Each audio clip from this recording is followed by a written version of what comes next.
My name is Arthur.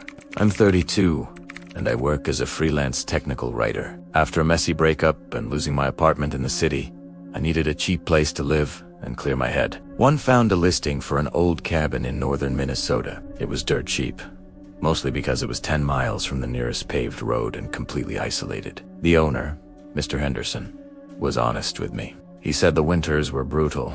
The pipes froze if you didn't keep the heat up, and the silence could drive a city boy crazy. I told him silence was exactly what I needed. I moved in mid-November. The cabin was sturdy but old. It had hardwood floors that groaned with every step and drafty windows that rattled in the wind. For the first month, it was paradise. I worked during the day, chopped wood in the afternoon, and read by the fireplace at night. But as December rolled around, the snow started falling and didn't stop. The drifts reached the windowsills. That's when the feeling of being watched started. It began with small things. I would find the woodpile on the porch, disturbed logs, scattered as if someone had been digging through them. I figured it was raccoons. Then, I started hearing footsteps on the porch roof at night. Heavy, rhythmic thuds. I'd go outside with a flashlight, freezing in my pajamas, but the beam would only catch the falling snow. No tracks on the ground, nothing on the roof. I convinced myself it was just snow sliding off the shingles. The real terror started on a Tuesday night. I was working late, around 2:00 a.m. The wind had died down, leaving the forest deathly silent. Suddenly, I heard a clear, sharp whistle from right outside the front window. It wasn't a bird. It was a melody, a slow, twisted version of Yankee Doodle. I froze, my fingers hovering over the keyboard. I turned off my desk lamp and crept to the window to peek through the blinds. Standing at the edge of the tree line, barely illuminated by the porch light, was a figure. They were standing perfectly still, facing the cabin. They were too far away to make out features, but I could tell they were wearing a bright orange hunting jacket. I watched for 5 minutes, heart pounding in my throat. They didn't move. I blinked for a second, and when I looked back, "Tay where to gonin'," Hustbani said. I called the sheriff's department, but out there, response time is measured in hours, not minutes. The dispatcher told me to lock the doors and they'd send a deputy in the morning. I didn't sleep that night. I sat in the living room with my grandfather's hunting knife, jumping at every creak of the house. The next night, I boarded up the ground floor windows with spare plywood I found in the shed. I felt foolish, but I was terrified. Around midnight, the whistling started again. But this time it wasn't from the woods. It was coming from right under the floorboards beneath my feet. It was muffled, but distinct. Someone was whistling that same tune from the crawlspace under the cabin. I jumped up, knocking my chair over. The crawlspace entrance was outside, around the back. The only way someone could be down there is if they had crawled in before I locked up. I grabbed my phone to call 911 again, but the line was dead. The landline cord had been cut. I had no cell service out there. I was completely cut off. Then, the floorboards in the center of the room started to rise. I watched in horror as a loose plank was pushed up from below. A dirty, gloved hand reached through the gap, feeling around the carpet. I screamed, "Get out! Primera! Abe! Agan!" It was Aliyah, but I screamed it as loud as I could. The hand froze. Slowly, it retreated back into the darkness below. Then, I heard the sound of someone scrambling on their hands and knees through the dirt, moving toward the outside vent. I didn't wait. I grabbed my car keys and ran out the front door into the snow. I didn't even put on a coat. I scrambled into my truck, locked the doors, and sped down the driveway, sliding on the ice. I didn't stop until I reached the gas station 10 miles away. When the police finally went out to the cabin the next day, they found a nest in the crawl space. Sleeping bags, empty food cans, and photos. Dozens of Polaroids. They were photos of me. Photos of me sleeping, photos of me working, photos taken through the cracks in the floorboards. The man in the orange jacket had been living under my feet since the day I moved in. They never found him. I broke my lease, left my furniture, and moved back to the city. I'd rather deal with noise than silence ever again.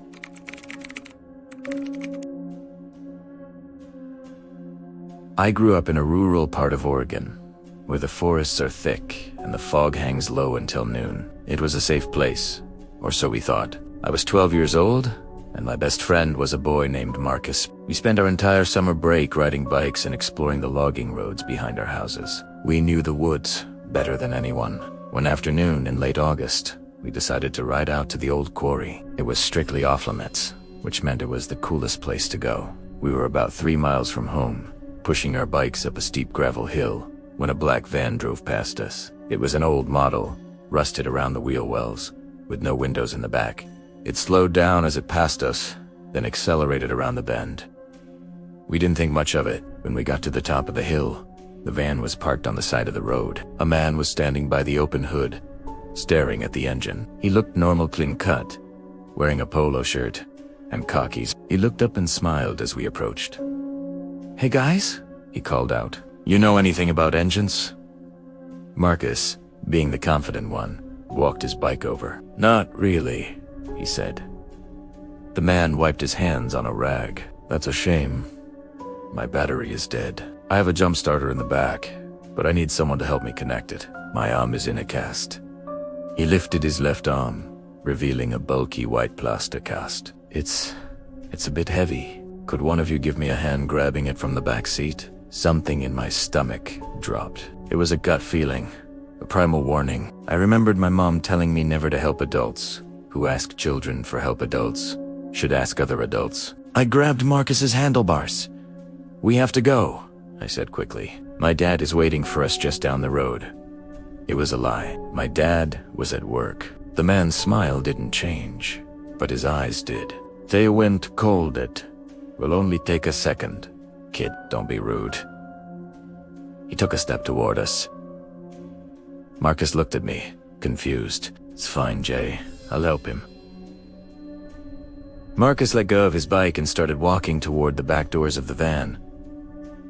"Marcus, no," I yelled, louder than I intended. "We need to go. Now." At that moment, a thumping sound came from inside the van. It came from the back cargo area. Thump. Thump. Thump. Like someone kicking the wall from the inside. The man froze. He looked at the van, then looked back at us with pure rage. The polite mask was gone. He reached into his pocket with his broken arm. The cast was obviously Fakan pulled out a serrated hunting knife. "Get in the van!" he hissed, lunging at Marcus. Marcus screamed and scrambled backward, tripping over his own bike. The man grabbed Marcus by the ankle.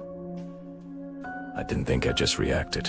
I picked up a fist-sized rock from the gravel road and threw it as hard as I could. It hit the man square in the shoulder. He grunted in pain and loosened his grip for a split second. Marcus kicked him in the face and scrambled up. "Right," I screamed. We jumped on our bikes and bombed down the hill. I could hear the man cursing and the van door slamming shut. The engine roared to life. There was nothing wrong with it. We rode off-road, cutting through a dense hiking trail where a car couldn't follow. We could hear the van tires crunching on the gravel road above us, pacing us, hunting us. We hid in a drainage pipe for 3 hours until the sun went down. We didn't move. We didn't speak. When we finally made it home and told my parents, the police set up roadblocks, but the black van was long gone. 2 weeks later, I saw a news report. A couple in the next county had been arrested. They were kidnapping kids to sell them out of state. They found the van. Inside, they found zip ties, duct tape, and a fake plaster cast. If Marcus had gotten into that van, I never would have seen him again.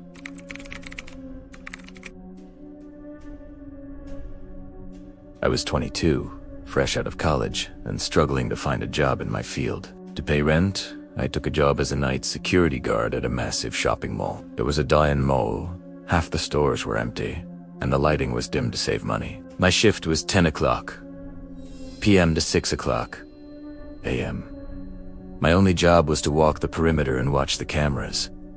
It was boring, easy money. But the mall at night is a creepy place. The mannequins in the shop windows look like people standing in the dark. The ventilation system makes noises that sound like whispers. One night in October, around 3 a.m., I was doing my rounds on the second floor. I was near the food court when I heard a rhythmic tapping sound. Tap.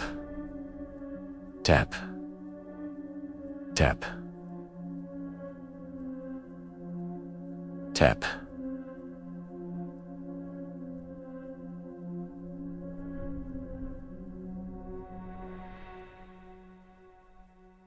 Tap.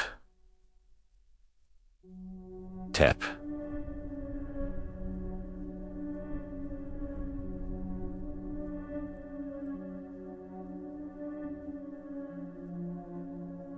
Tap.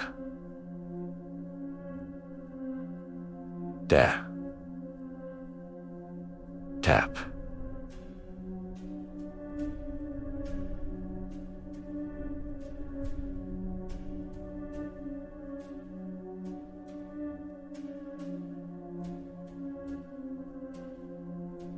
Da. Love spun. Da. I shined my flashlight through the grate. The store was empty, just bare shelves and a few naked mannequins scattered around. "Security," I called out, my voice echoing in the empty hallway. "If anyone is in there, come out." The tapping stopped. I waited for a minute, listening. Nothing. I figured it was a rat or a settling pipe. I continued my patrol. An hour later, I was back in the control room watching the monitors. I was looking at the camera feed for that same empty clothing store. The camera was grainy, but I could see the layout of the store. I noticed something that made my blood run cold. In the center of the store, there were 5 mannequins. I remembered seeing them earlier, but earlier, they were scattered around the room. Now, they were arranged in a circle, facing each other. I rewound the tape. I watched the timestamp. At 3:15 a.m., 10 minutes after I had walked past, one of the mannequins in the corner moved. It didn't fall over. It stood up straight, walked to the center of the room, and stood still. Then another one moved from the back.